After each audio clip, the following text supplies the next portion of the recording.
The following is a production of DallasCowboys.com and the Dallas Cowboys Football Club. How about them Cowboys? Yeah! Go Cowboys! Blowing out of the backfield, exploding down the sideline.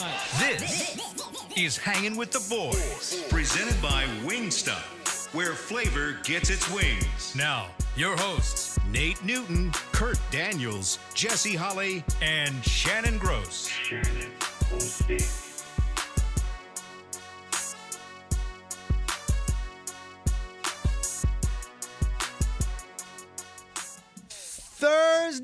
Thursday! Looking live at Tostitos Championship Tostitos! outside Ford Center at the Star! in Frisco, Texas, Yes! where it is 83 degrees. 83 degrees. The high is 85. 85. The low, The low. 69. 69. What's up? What's up?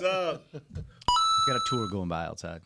That is Shannon. He is Nate. This is Kurt. 2 pumps Daniel, because 3 pumps will get you a flag. Yes, in it the will. back is Chris Beam, keeping us live and local. I am Salt and Pepper Poppy. Together, we make Hanging with the Boys, the sports talk equivalent of Braille people. Feel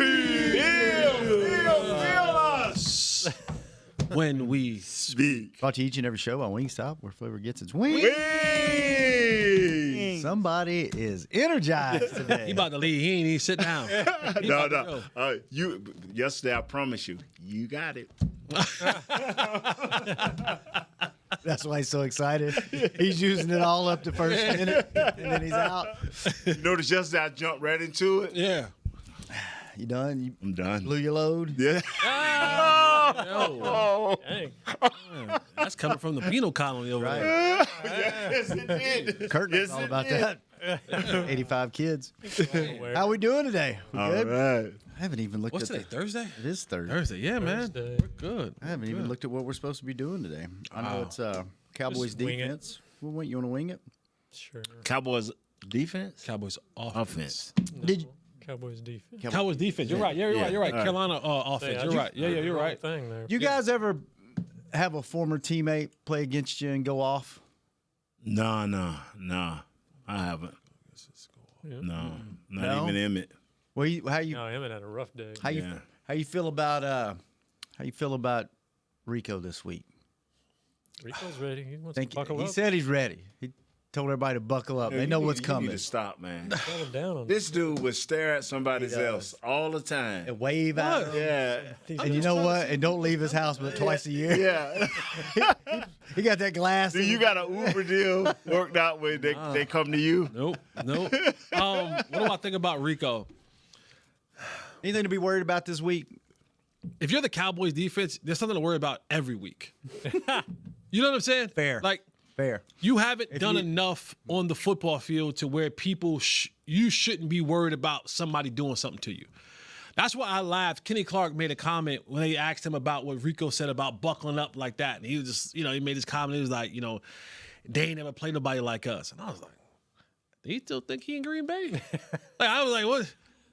I didn't know. I'm asking, like I thought it was first of all, to me, it was a two-way silly comment. Like, even for Rico to say it, it's like, Rico, you realize you just got You this. realize if Chuba was healthy. you're You not ain't even playing. this week. Like, you know what I'm saying? Like, you ain't.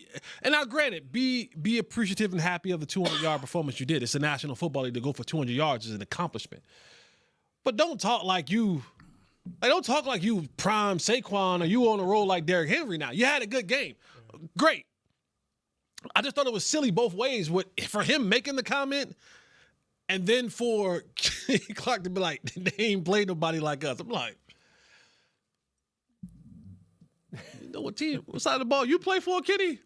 So, yes, to answer your question, this defense should be worried about it seems Rico. seems like when they're good at one aspect, they're terrible at the other. Like they're either okay at got some stopping the pressure. run, but then they give up. Are they just a bad defense and people are picking how they want to attack them, or is it one of those things where they can concentrate to shut one thing down and then the other one they can't control? Because it seems like they do pretty good in one aspect of the game every game, and then they get torched in the other one. Like, if you stop the run, the pass game is 400 yards. If you hold them under 300 yards passing, the run game's 150, 200 yards. Yeah, that's a sign of a bad defense. Okay, that's what. Like, that's the sign of a bad defense. And because the opposite side of that is what you have offensively, is that if you want to load the box, be my guest. I'm going to beat you in the head over the top. If you want to drop 2 safeties back there, be my guest. I'm going to hand it off to Javonte Williams, and we're going to beat you over the head for 150 yards rushing. Right? So, like, it's literally Jekyll and Hyde what the Cowboys have going on right now with how their offense is. I can whoop you up any way I want to whoop you up on offensively. And defensively, teams are just picking and choosing how and when they want to do to the Cowboys. Not to bring up old tape, but, you know, you go back and you watch the Jets game, if Fields could throw, like, if he just was a semi-accurate thrower, he had the Garrett Wilson touchdown that he missed on one side. He had the other one where he could have ran. It was like a skinny post, a glance post, and when Kyrie Elam got beat and Wanye Thomas was way inside, and the pass is like it's 10 yards. Like, he could just lay it anywhere in the vicinity. He airmailed it 10 yards over his head, and the receiver had beat Kyer and was going in for like a skinny post. If he just puts it anywhere 5 yards, we can run into it on or whatever, it's a touchdown.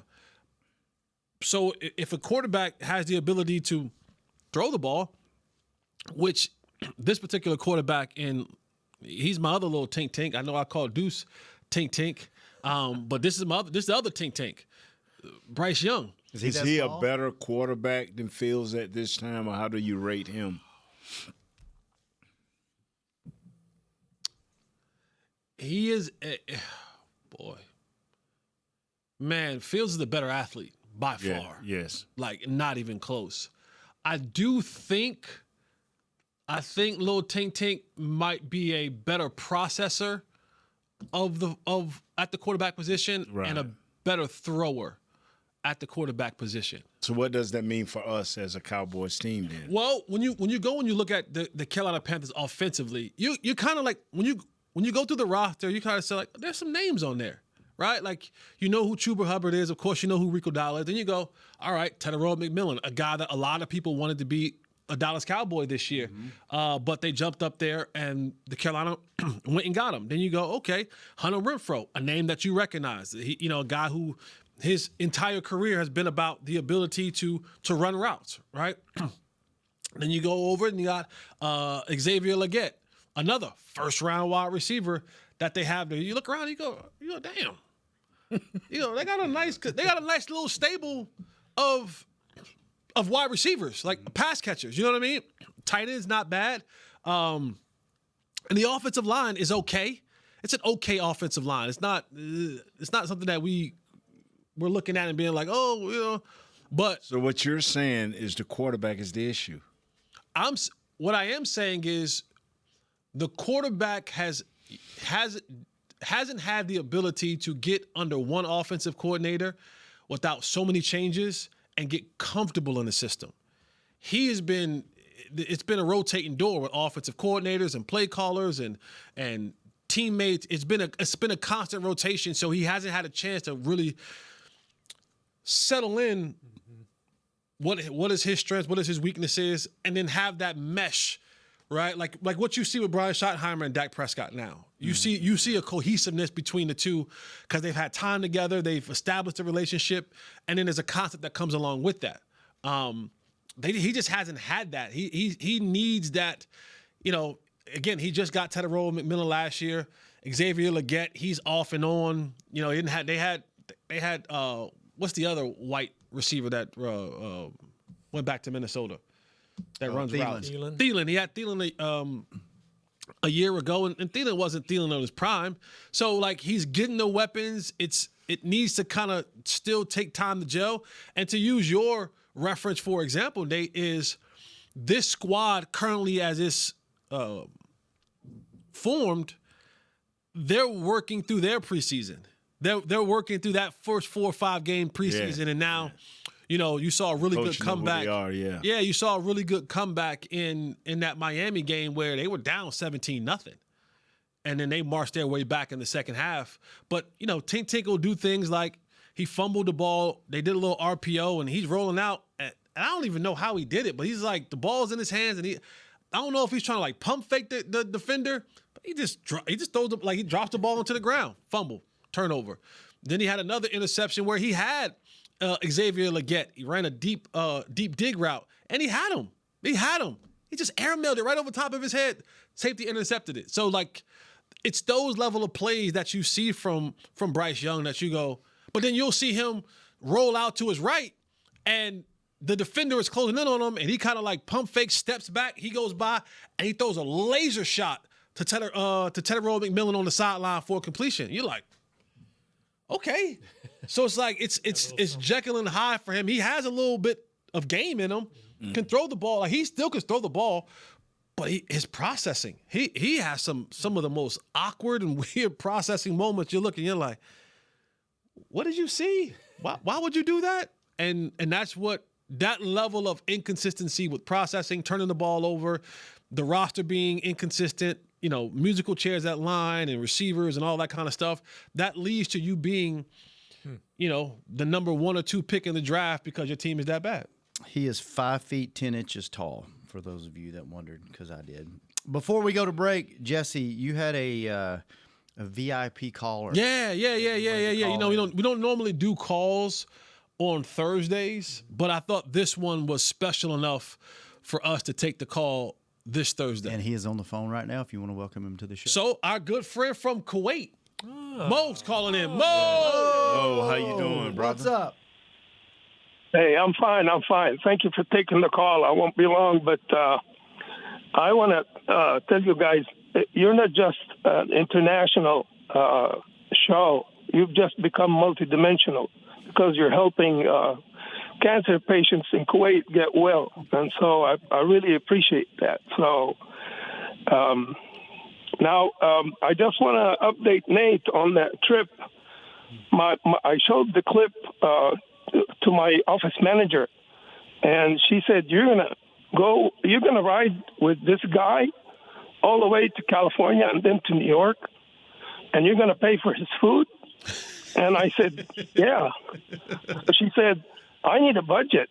And then she said, you're gonna get in a truck all the way to New York? Yeah, tell him we'll save with on this diesel guy? because And I I get said, 30 miles yeah. to the gallon. Oh, wow. And Yeah, but I so eat she the said, rest no, up. you might as well take the motorhome instead of riding in the truck. And so we just might take the motorhome, Nate, when it happens. And then she said, and you're going to go pick up Jesse from his porch? I Yes. said, yeah. She said, no, you just fly him to New Jersey, and I'll pick him up from his porch. So I really appreciate the gesture, appreciate the call, and I just want to. I hope that our Cowboys don't take Carolina for granted this Sunday, because I watched the previews of what they did to Miami. They're not just an easy team to tackle. But I appreciate the call. Thank you guys for what you do, and I hope you wish you all the best. We appreciate the call, Mo. Thank you so much, man. Mo, you know that we love you here at Hanging with the Boys, man, and we want you to keep fighting, man. You're going to beat this cancer battle, brother, and because when you tell us something, you got to do it. So you got to beat cancer so that you can come to the States and come get me off the porch. Yeah. Don't leave me on the porch. Again. Yeah, no, I'm not. All right? No, appreciate it. Thank you very much. Wait, before you go, we need a score. I know, because you won't call in tomorrow, so you got to give us a score today. Oh, wow. 32-27 Cowboys. Nice. 32-27. All right, Mo, we love you, brother. Love you, Mo. Get well. Thank you, guys. All right, brother. See ya. See, Mo was the only one stuck close to. You've been dogging the defense, but remember last week? I mean, everybody was right because it was 22. Jesse sold everybody on the 22 move, so that's what happened last. But so he said 27, right? 32. Yeah. 32-27. 27. Yeah, he's saying our defense when they get chunked on and ran on a little bit. better buckle up, cause here he come. I thought you was taking the show off. I am. We still on? You did a good job the first 8 minutes. I was actually going to look over there and say, you really doing it, aren't you? Oh, I'm gonna be back doing it now. Thank you. Leave me on the porch. Thank you. All right, take our first break. When we come back, more Hanging with the Boys. Be right back. You know you want those Wingstop boneless wings. With the boneless meal deal from Wingstop, you get 20 boneless wings in 4 delicious flavors and a large order of fries for just $16.99. What are you waiting for? More wings, more flavor, more bang for your buck. The $16.99 boneless meal deal from Wingstop. Order now from wingstop.com. Valid at participating locations for a limited time on orders for pickup or delivery placed via wingstop.com or the Wingstop app. Prices may vary by location. See wingstop.com/offers for full details. Hey, Cowboy fans. Keith Davis here, former Cowboys safety. Keith Davis into the end zone. You know what separates champions from the rest? Making the right move at the right moment. With blockchain.com, that's never been easier. The Cowboys became America's team by striking bold when it mattered most. Now it's your turn. Invest like your icons with blockchain.com. Visit blockchain.com/cowboys today to get started and learn more. That's blockchain.com/cowboys. Cowboys fans, SeatGeek is the only primary ticketing partner of America's team and here to help you experience all the action this season. SeatGeek makes it easy to find the perfect seats to the perfect game, so you can be part of all the touchdown celebrations and momentum-shifting takeaways this season. Whether you're getting tickets to Cowboys games or to any other live event in DFW, SeatGeek is the place to do it. SeatGeek is the official primary ticketing partner of the Dallas Cowboys.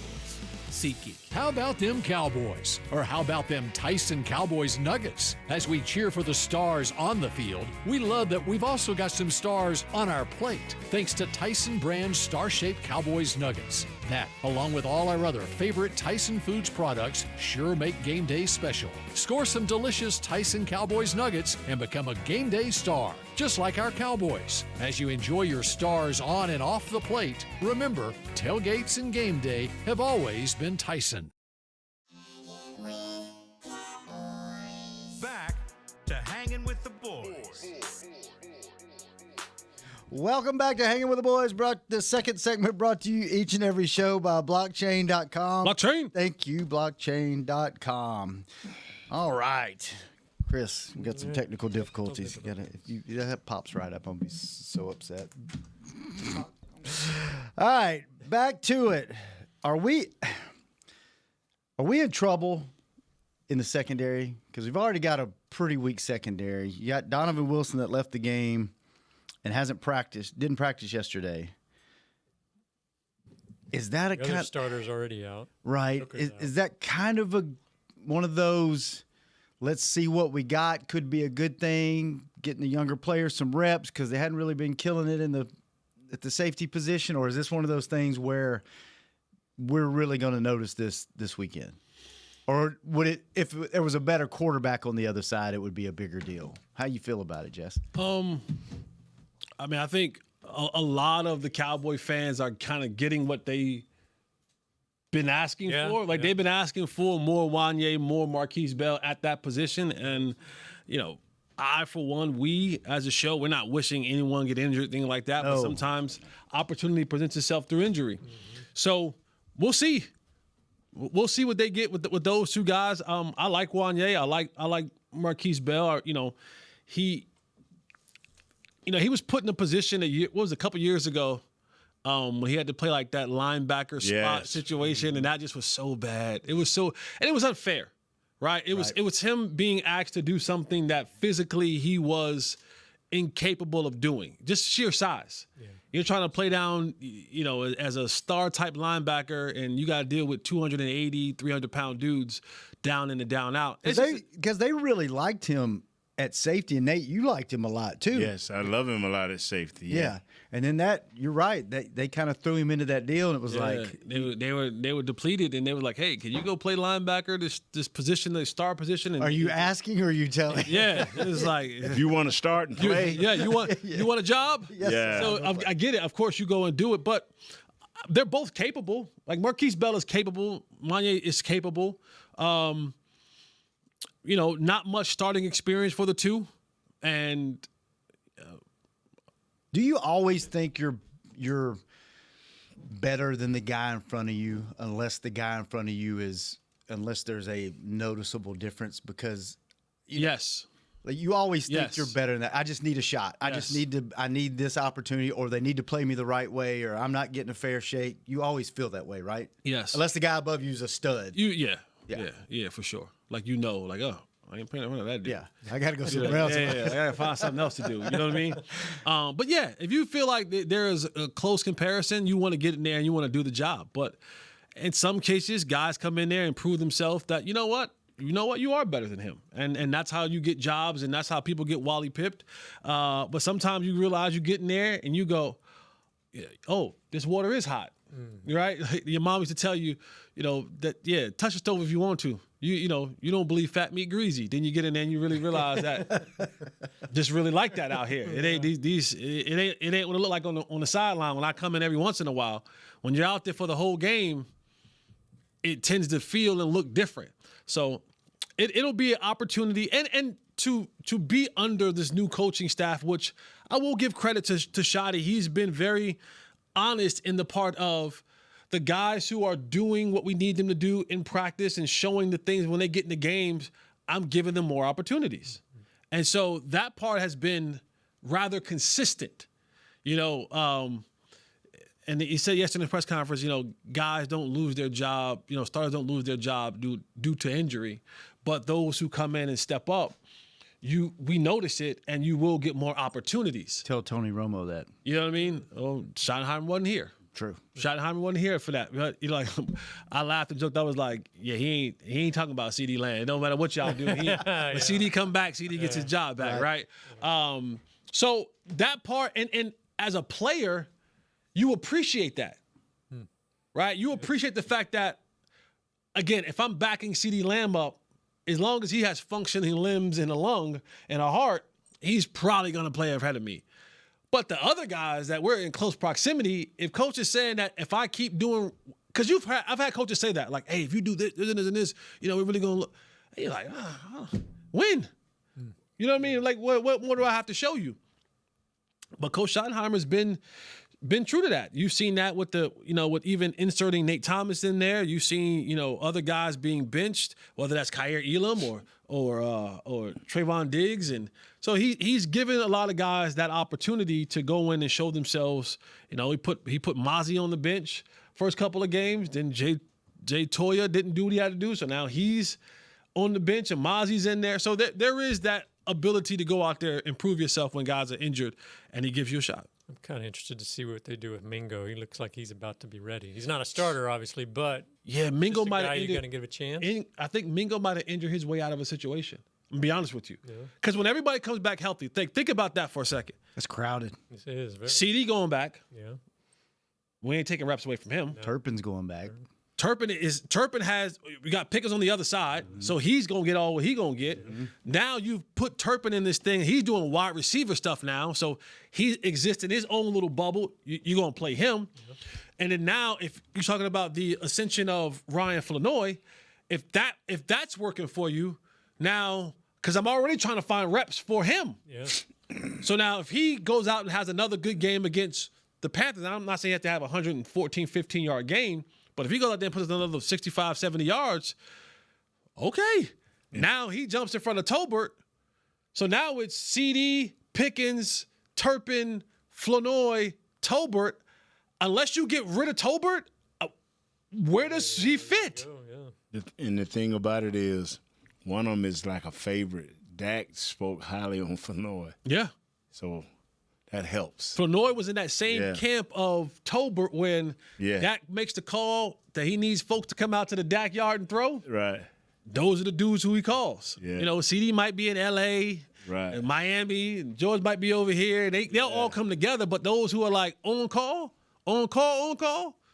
Flournoy, Tolbert. Yeah. So it may be one of them situations where, when talking about guys opening that window again, is I think Stephen Jones talked about it. It was like we're waiting because if I open up the window, I have 3 weeks to decide where this guy goes. If this guy goes on the roster, somebody has to come off the roster. So I'm either waiting in the sense of an injury to happen to develop a roster spot, or you don't get your window opened. Yeah. And you just stay on IR for the rest of the year. It happens that way sometimes. Since we're talking about wide receiver, and we talked a little bit about this on the defense yesterday, taking us down a rabbit hole, but would you – I know he's going to cost a lot of money. He's probably going to be in that 26, 28 million range.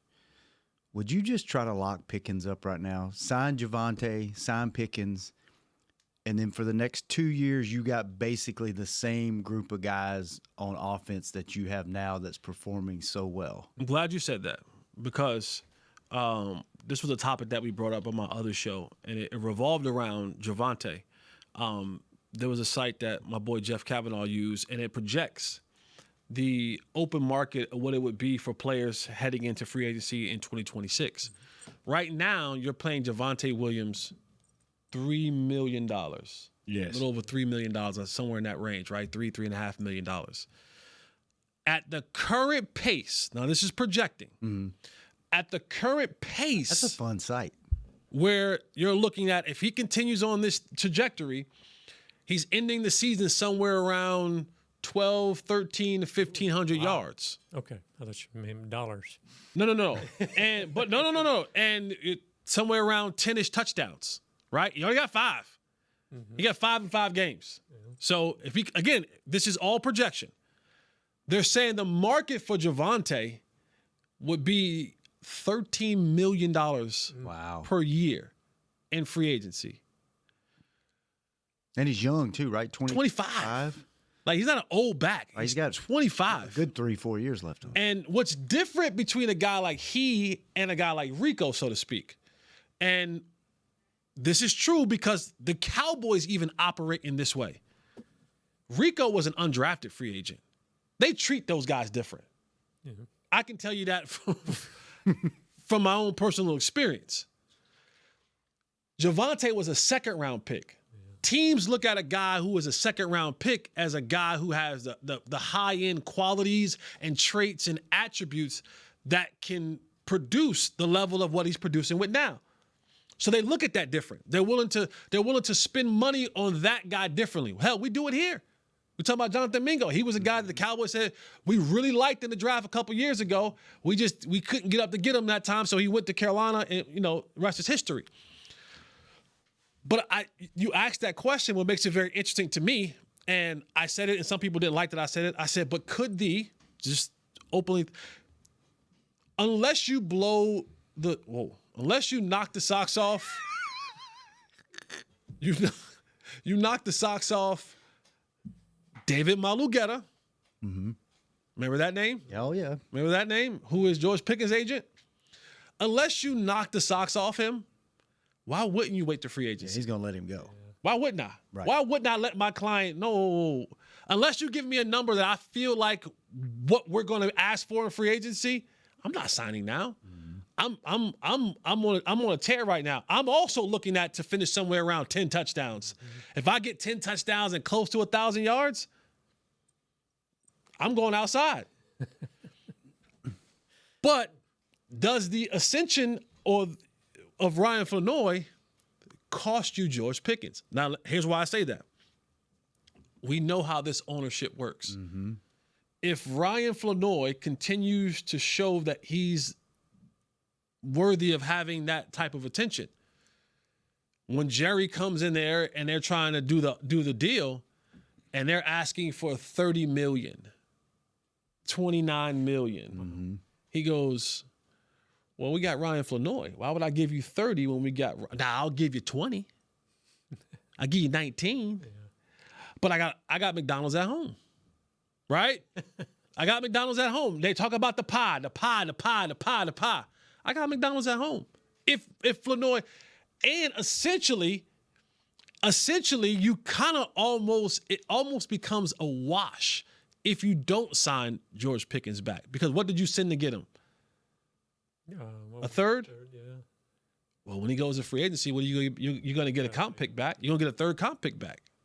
So it's almost like a wash, right? It's a rental. We rented him for You're renting him for a year, right? So it's like Do you want to see Flournoy continue to grow and ball out? Absolutely.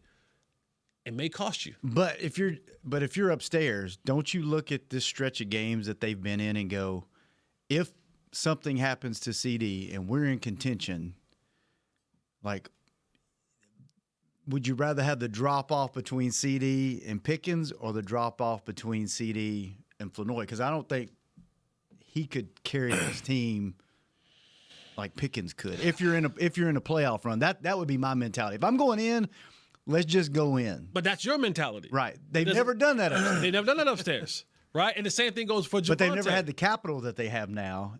And I just wish they'd be like, F it. The same thing that goes, I think the same thing that goes along for Javonte, right? Like Javonte stepped in, and now, I'm just trying to think as if a GM would think and how I would approach it. When Javonte's representation comes in and they say, hey, we value you. We want you to be a part of this team, but we're somewhere around $6 million per, $7 million per, maybe. I'm just throwing a number out there. And Javonte's crew goes, well, you ain't had a back like this in some time. We're thinking more along the lines of 11, 12, right? Mm-hmm. Then they go, well, it wasn't really you. It was Clayton Adams. It was his system. Offensive line. It was the system that got you this. We create pressure. So we could pressure. We can make another Javonte. Right. Phil Moffitt's the next Javonte. I'm not saying that he is. I'm saying that's the approach of. That's the bargaining. This is how this thing works. Yeah. And Javonte, as he should, as a running back, 25-year-old, if he continues on this and he's 12, 13, 14, 1,500 yards, 10 touchdowns, he should also go and test the market. Yeah.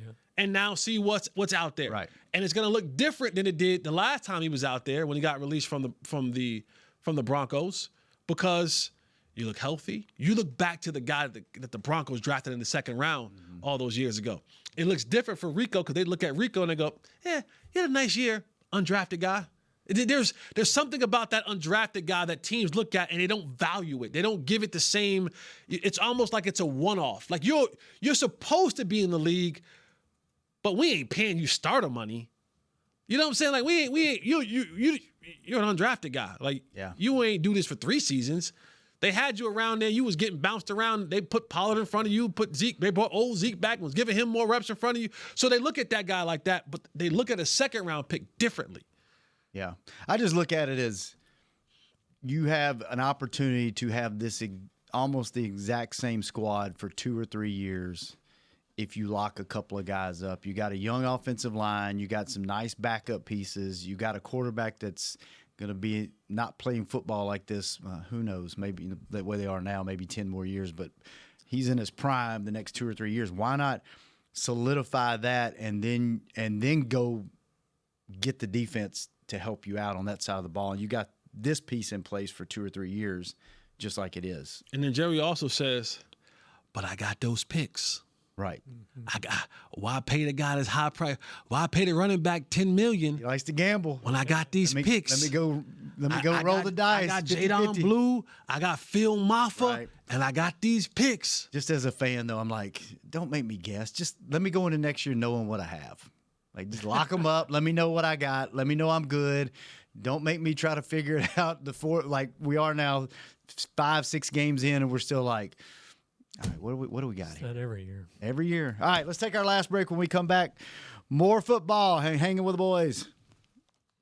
Hey, Cowboy fans. Keith Davis here, former Cowboys safety. Keith Davis into the end zone. You know what separates champions from the rest? Making the right move at the right moment.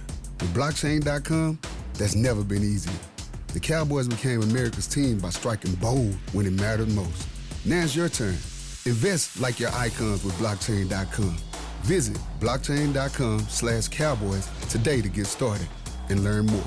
That's blockchain.com/Cowboys. You know you want those Wingstop boneless wings. With the boneless meal deal from Wingstop, you get 20 boneless wings in 4 delicious flavors and a large order of fries for just $16.99. What are you waiting for? More wings, more flavor, more bang for your buck. The $16.99 boneless meal deal from Wingstop. Order now from wingstop.com. Valid at participating locations for a limited time on orders for pickup or delivery placed via wingstop.com or the Wingstop app. Prices may vary by location. See wingstop.com/offers for full details. Crown Royal and the Dallas Cowboys are bringing back the Royal Rig for Season 2. See it in action at AT&T Stadium on Thanksgiving Day, where the Dallas Cowboys take on the Kansas City Chiefs, and around Dallas on November 26th and November 28th. Visit crownroyal.com to see where else the Royal Rig is stopping this NFL season. That's crownroyal.com. Please drink responsibly. Cowboys fans, SeatGeek is the only primary ticketing partner of America's team and here to help you experience all the action this season. SeatGeek makes it easy to find the perfect seats to the perfect game, so you can be part of all the touchdown celebrations and momentum-shifting takeaways this season. Whether you're getting tickets to Cowboys games or to any other live event in DFW, SeatGeek is the place to do it. SeatGeek is the official primary ticketing partner of the Dallas Cowboys. SeatGeek.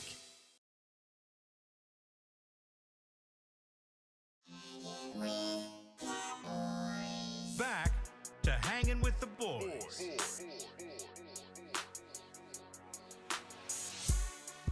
Welcome back to the final segment of Hanging with the Boys, brought to you each and every show by 7-Eleven, where there's a $5,000 winner every single day. Shop with 7 rewards, then play the in-app game for a chance to win $5,000 in cash. New daily cash winners only at 7-Eleven. Are you next? No purchase necessary. It won't be Nate because he never plays a scratch-off. Ends 1/6/2026. I'm not from that colony. U.S. and D.C. ages 16 and over. For full official rules and free gameplay, go to 5k-day.com/rules. All right. Where do you want to go to the end of it, Kurt? Well, I had one follow-up question. You guys were talking about, do guys always think they're better than the guy in front of them? And we're seeing this kind of a little bit right now where James Houston has been your best pass rusher, but he's only getting like 25% of the snaps. And that's all he needs. That's all he needs. That's it. Yeah. I know people. I know that y'all want James Houston full time. He is a hired assassin. That's it. Like, don't start trying to take this young man into deep waters. Mm-hmm. Keep him anywhere from 18 to 25 snaps. Like, and I'm talking about more like 18 to 22. Make it very, very, very specific. He's a small dude, 241 pounds. Why is that? He's a small dude, and then it keeps the offensive line guessing. I forgot that you said that. I did a breakdown this morning on James Houston and his pass rush, how he sets his pass rush up and his pass moves up. And, he lines up in that wide 9, right? We talk about that wide 9. He's lined up out there. He's way out there. Looks like he damn near in the slot. You know what I mean? Look like he's playing slot corner. He's so far away from the line. But what it does is he like the guy who was here before him, their game is predicated on speed. And then turning speed to power. And then turning speed to power to a move. Right? And so how he sets you up is that when he gets in this wide 9, the left tackle understands and knows I got to kick out way out there, right? So my first kick is one of those. It's a big kick out, and then it's a kick out, and then shuffle to get out there. Well, what happens is when he's coming off with that speed, and that tackle is kicking out there, the wide 9 speed rush, when I say speed to power, go from speed to a bull rush right down the middle of them, is I want to catch you in a kick step. I want to, because if you get out there and you get set, well then 325, 240, when you grab me and anchor down, we dancing. It's a different dance. It ain't a smooth dance. It's a dominating dance. I got you now. But if I catch you where that leg is anywhere from being firmly, that outside leg is planted anywhere firmly than in the ground, now I can walk you back into the quarterback because I took the power away from you because now you back on your heels. Yeah. Now what ends up happening is if I do that once to you, now you kick outside even quicker to get set. Well, guess what? I'm up and under, right? Okay. So now I'm up and under. You're like, damn, he got me with the bull. He got me with they call it, next one is the ghost, right? He comes off that. I'm out there, and when I go to punch, Von Miller was You go watch Von Miller tape. It's called The Ghost because he'll get right there to you and he'll rip that shoulder and now you see me, and then you go to punch and he up under you. Now you don't. Ghost. So now I done hit you with the speed, the power. I've hit you with the up and under. I've hit you with the ghost. And then now I come with the speed again and I Dwight Freeney you. Chop you down, spin off of you back inside. Go watch the Jets tape. It's on there that he was doing these moves. So, but he's 241 pounds.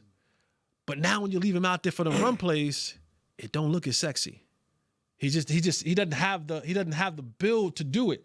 So right now he's playing a specific role for you defensively. Leave him there.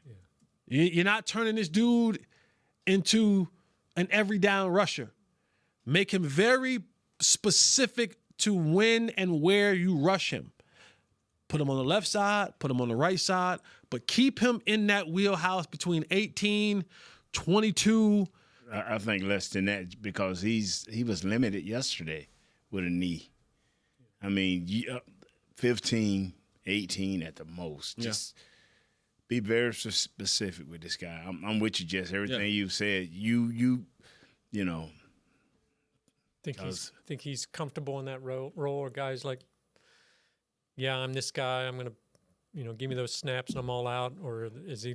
Sacks pay the bills. Yeah, like sacks pay the. If keep me fresh and give me numbers. Yeah, huh? if you keep me fresh and I got my pressure rate number is up, my sack number is up. That's how I get paid. Yeah. Now I can go and be a martyr and go get $5 million over there, $8 million over there, $10 million over there. I mean, we just paid a guy to come in here. Yeah, like do what Clowney's doing. Yeah, you know what I'm saying? Go somewhere and be. And hey, this is what I am. Wow. He looks so weird in that 42 jersey. You know what I'm saying? So I'm telling you, I know people want more of James Houston. I hear you. I get it. If you want to see the breakdown, what's today? Today's Wednesday. Yeah, for my No Ball Better University segment over at DLS, I did a wonderful breakdown. I think I did on James Houston and his pass rushing setup moves. Go check it out, man. It'll be out later on today. Who was it a safety we had a few years back? And he was kind of the same thing. You keep him at about 25 snaps, and he was playing big old really tall good. Dude, yeah, big old tall dude. And then he would get outside of that 25 and not Izzy. No, Patrick Watkins. Special teams. You know who I'm talking about because he was really good right in that window. And then DQ got him, brought him in here. He started the big safety package. The guy you talking about. That's when we started. Wasn't that Izzy McQuamu? No. Are you talking about Curse? Not Curse. Curse was the every down guy. I don't remember who it was, but I remember we talked about him on the show, and he was really good in that. Bro, he was a special teams player in what's called it. And then teams got a chance to figure him out. And he wanted more money, and they didn't pay him. And then he went out on the free market, and we ain't heard from him since. We'll have to figure that out, Kurt. That was Curse.